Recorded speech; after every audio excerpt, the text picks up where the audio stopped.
2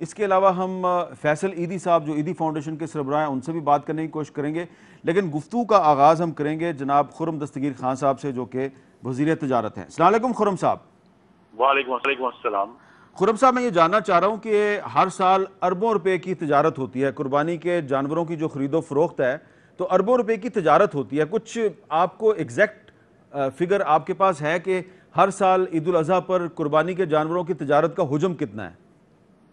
جی exact figure تو ابھی تک کیلکولیٹ نہیں ہو سکی، ہمیں تو جو ایسٹیمیٹس ہیں ہمارے پاس وہ ہے کہ لائف سٹاک کا پاکستان کی جی ڈی پی، مگر لائف سٹاک میں پولٹری کو بھی ہم ایڈ کرتے ہیں ٹیکنیکلی، تو پاکستان کا جو ٹوٹل پروڈکشن ہے اس میں رفلی 11.4% لائف سٹاک کا شیئر ہے، جو کہ بہت سبسٹینشل ہے، اور اس سے لاکھوں افراد خاص طور پہ ہمارے جو رورل ایریاز میں وہ اس سے وابستہ ہیں، اور جو ایگریکلچر کا حصہ ہے اس میں تقریباً آدھا جو ہے، یعنی آدھی ہماری جو زراعت ہے وہ تو جو ہماری فصلیں ہیں اور دوسری جو ایگریکلچر کلٹیویشن ہے، لیکن آدھا جو agriculture G D P count ہوتا ہے وہ بھی لائف سٹاک سے آتا ہے۔ یہ بہت ہی اہم حصہ ہے، اس میں رفلی ہمارے پاس جو فگرز ہیں جو مصدقہ وہ تقریباً کوئی 85 لاکھ جو 8.5 ملین لوگ جو ایکٹیولی یہ فیملیز اس میں انوالو ہیں اس کلٹیویشن میں پورے پاکستان میں۔ جو سوال آپ نے پوچھا ہے وہ یہ ہے کہ کیا یہ لوگ ٹیکس دیتے ہیں؟ جی، ایک تو ویو یہ ہے کہ اس میں جو واحد کسی بھی قسم کا جو ریونیو اکٹھا ہوتا ہے وہ ان سے اکٹھا ہوتا ہے جو مویشی منڈیوں میں یہ فیس ادا کرتے ہیں اس منڈی میں لوکل اتھارٹیز کو یا کنٹونمنٹ بورڈز کو، وہ ضرور ایک لمیٹڈ ریونیو جو ہے پاکستان میں اکٹھا ہوتا ہے، لیکن اس کے علاوہ ان لوگوں پر کوئی ڈائریکٹ ٹیکسیشن نہیں ہے۔ اور آپ کو معلوم ہی ہے کہ یہ جو اب ہماری مختلف شہروں کی علاقوں میں ایک انفارمل اور غیر رسمی سی جو گیدرنگ ہو جاتی ہیں، وہاں تو کوئی ٹیکسیشن کا سسٹم اس وقت موجود نہیں ہے، لیکن یہ سیکٹر بہت بڑا ہے اور کئی 100 ارب روپے پہ سالانہ مقصود ہے، تو اس کو تو ریگولائز کرنے کا بہترین طریقہ جو ہے وہ یہی ہے کہ مویشی منڈیاں جو لوکل اتھارٹیز کے انڈر ہیں ان کو ریگولائز کر کے وہاں اس کو بہتر نظام دیا جائے، کیونکہ اس میں یہ بھی ایک ایسٹیمیشن ہے میر صاحب، اگر میں ایڈ کر دوں کہ زیادہ تر جو اس میں جو ہرڈ سائز ہے جو فیملیز کا، ان کے پاس صرف 1 سے 6 سارٹ آف جو کیٹل کی تعداد ہوتی ہے، وہ زیادہ تعداد انہی فیملیز کی ہے جن کے پاس 1 سے 6 تک جانور ہیں، اور 50 سے زیادہ جانور والی فیملیز جو ہیں وہ ریلیٹیولی بہت کم ہیں۔ تو چونکہ یہ وہاں بھی ایک غربت ہے اور کم وسائل والے لوگ ہیں، تو ٹیکسیشن کا معاملہ تو تبھی امپروو ہوگا جیسا کہ پاکستان میں ہو رہا ہے کہ آہستہ آہستہ کارپوریٹ سیکٹر میں بھی لائف سٹاک میں انٹرسٹ پیدا ہوا ہے اور باقاعدہ طور پر لائف سٹاک کے فارمز بننا شروع ہوئے، تو جب وہ اگر ان کی تعداد ایک معقول حد سے بڑھتی ہے ادھر ٹیکسیشن کرنے میں آسانی ہو۔ بہت شکریہ خرم دستگیر خان صاحب۔ اب ہم کوشش کرتے ہیں جی فیصل عیدی صاحب عیدی فاؤنڈیشن کے سربراہ ہیں کراچی میں، ان سے رابطہ کرتے ہیں۔ السلام علیکم، میں فیصل عیدی صاحب۔ وعلیکم السلام، کیسے ہیں حامد بھائی؟ جی میں ٹھیک ہوں۔ فیصل عیدی صاحب یہ بتائیے کہ یہ جو عیدی فاؤنڈیشن تو پورے ملک میں کام کر رہی ہے، لیکن آپ اس وقت کراچی میں ہیں، تو سندھ حکومت نے ایک ضابطہ اخلاق بنایا ہے اور جو لوگ قربانی کی کھالیں اکٹھی کرتے ہیں ان پر کچھ پابندیاں لگائی گئی ہیں، تو یہ جو ضابطہ اخلاق ہے، کچھ پابندیاں ہیں، ان کا آپ کو فائدہ ہو رہا ہے نقصان ہو رہا ہے؟ بینرز جو ہیں وہ ہمارے بہت سارے سینٹروں سے اتارے گئے ہیں، عیدی سینٹر کے جو ہے انہوں نے کہا کہ آپ بینرز نہیں لگائیں قربانی کی کھالوں کے، ہمارے تو جو ہے وہ قربانی میں حصے داری کے بھی بینر ہوتے وہ بھی انہوں نے اتار دیے، اور جو ہے وہ سینٹر کے اسٹاف کو کہا کہ آپ بینر نہیں لگا سکتے۔ تو ویسے ہی ہم کراچی کے اندر جو ماحول ہے پچھلے 15-17 سالوں سے ہم کھالیں لینے نکلتے ہی نہیں ہیں، بہت ہی کم، زیادہ تر لوگ ہمیں خود ہی کھالیں دے کے جاتے ہیں، اور صورتحال ایسی ہے کہ یہاں پہ جو اس کے پاس بندوقیں ہیں وہی کھالیں جمع کرتا ہے، اور بندوقوں کا جو ٹرینڈ چلا ہے پاکستان کے اندر، یہ جو ہے بس خاص کر کراچی کے اندر جو ہے یہ کتنے 20-22 سالوں سے یہ اب تک رکا نہیں ہے۔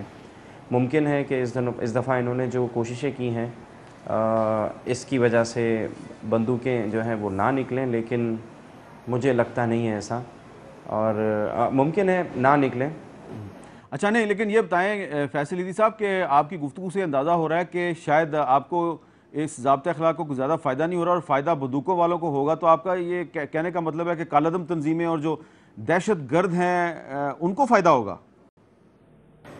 دیکھیں پاکستان کی جنرل پبلک جو ہے یہ مذہبی فریضہ ہے، اس میں زیادہ تر لوگ جو ہیں یہ مذہبی فریضہ ہے، اس میں زیادہ تر لوگ جو حصہ یہ قربانی کی جو کھالیں ہیں وہ مدرسوں کو مسجدوں کو دیتے ہیں، جس سے جو ہے وہ پاکستان کے اندر جو ایک موومنٹ چل رہی ہے، ضرب عضب چل رہا ہے، اس کو جو ہے وہ ممکن ہے کہ نقصان ہو، اور یہ جو ہے وہ اس مقاصد کے لیے بھی جو ہے وہ کھالیں استعمال ہو جائیں، کیونکہ عام آدمی کو تو نہیں پتہ نا کہ کون سا مدرسہ کس کے ساتھ لنک ہے اور کہاں یہ جو ہے وہ پیسہ استعمال ہو رہا ہے۔ تو جنرلی پاکستان میں جو 80% کا جو 90% جو لوگ چندہ دیتے ہیں وہ مذہبی بنیادوں پہ دیتے ہیں، تو یہ جو ہے وہ مذہبی عناصر کو فائدہ پہنچ سکتا ہے۔ اچھا، عناصر کو فائدہ پہنچ سکتا ہے۔ تو آپ یہ بتائیں گے کہ آپ کو ہر سال قربانی کی کتنی کھالیں ملتی ہیں، اس سے جو آمدنی حاصل ہوتی ہے اس کا آپ کیا کرتے ہیں؟ ہمیں بہت کم کھالیں ملتی ہیں، کراچی میں ہمیں صرف 6000 کھالیں ملتی ہیں، اور ہمارے جو مخالفین ہیں انہیں تقریباً 2-2, 2.5, 3 لاکھ کھالیں ملتی ہیں۔ تو ہمارا جو مقصد ہوتا ہے، ہمیں پورے پاکستان میں جو ہمارے ایمبولنسز ہم خریدتے ہیں اس سے، اور ایمرجنسی جو بڑی ایمرجنسیاں ہوتی ہیں ان میں لوگوں کی مدد کرتے ہیں، لیکن رقم اتنی چھوٹی ہوتی ہے کہ یہ جو ہے وہ مشکل سے 1 مہینہ بھی نہیں ٹک پاتی، لیکن یہ مقاصد ہمارے جو ہوتے ہیں کہ یہ ایمرجنسیوں کے اندر اس سے نئی ایمبولنسیں خریدیں، اور جو ہے حادثات میں جو ناگہانی آفات میں جو لوگ متاثر ہوتے ہیں ان کی مدد کی جائے۔ جی بہت شکریہ سیدی صاحب۔ اب کراچی میں ہی بات کرتے ہیں جناب ڈاکٹر ارشد وورا صاحب کو، جو کہ ٹرسٹی ہیں خدمت خلق فاؤنڈیشن کے۔ السلام علیکم ڈاکٹر صاحب۔ جی السلام علیکم صاحب۔ ڈاکٹر صاحب یہ بتائیں کہ یہ جو سندھ حکومت نے ضابطۂ اخلاق نافذ کیا ہے، ہم نے فیصل عیدی صاحب سے بات کی تو وہ تو کچھ زیادہ اس ضابطۂ اخلاق سے مطمئن نظر نہیں آ رہے۔ آپ کا کیا خیال ہے، اس کا فائدہ ہو رہا ہے نقصان ہو رہا ہے؟ نہیں دیکھیں، اس میں کچھ چیزیں ہیں جہاں پہ کچھ لکونیز ہیں، لیکن بہرحال امپروومنٹ کی طرف ایک سسٹم جو ہے اس کو بہتر کیا جا رہا ہے، بہتری کی طرف جا رہا ہے۔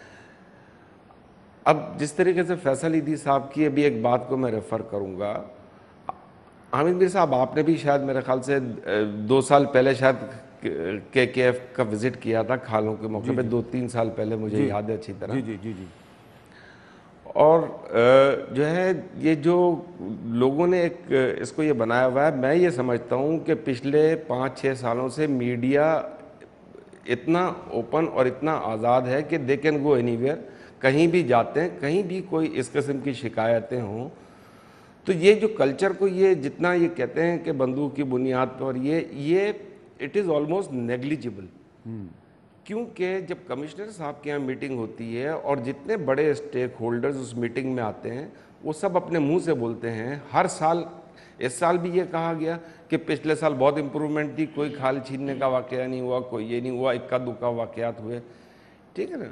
تو یہ چیزیں تو آن ریکارڈ ہیں۔ اسی طرح پچھلے سال کے کمشنر صاحب کی میٹنگ جو ہوئی اس میں بھی یہ چیزیں آن ریکارڈ ہیں کہ دیکھیں اتنے بڑے شہر میں اکا دکا واقعات جو ہے وہ آلموسٹ نیگلیجبل ہے۔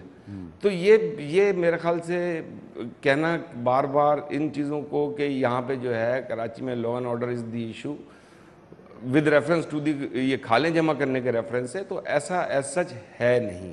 اچھا، تو یہ میں کلیئر کرنا آپ اس سے اتفاق نہیں کرتے فیصل عیدی صاحب کی بات سے کہ کراچی میں کھالیں اس کو زیادہ ملتی ہیں جس کے پاس بندوق ہوتی ہے؟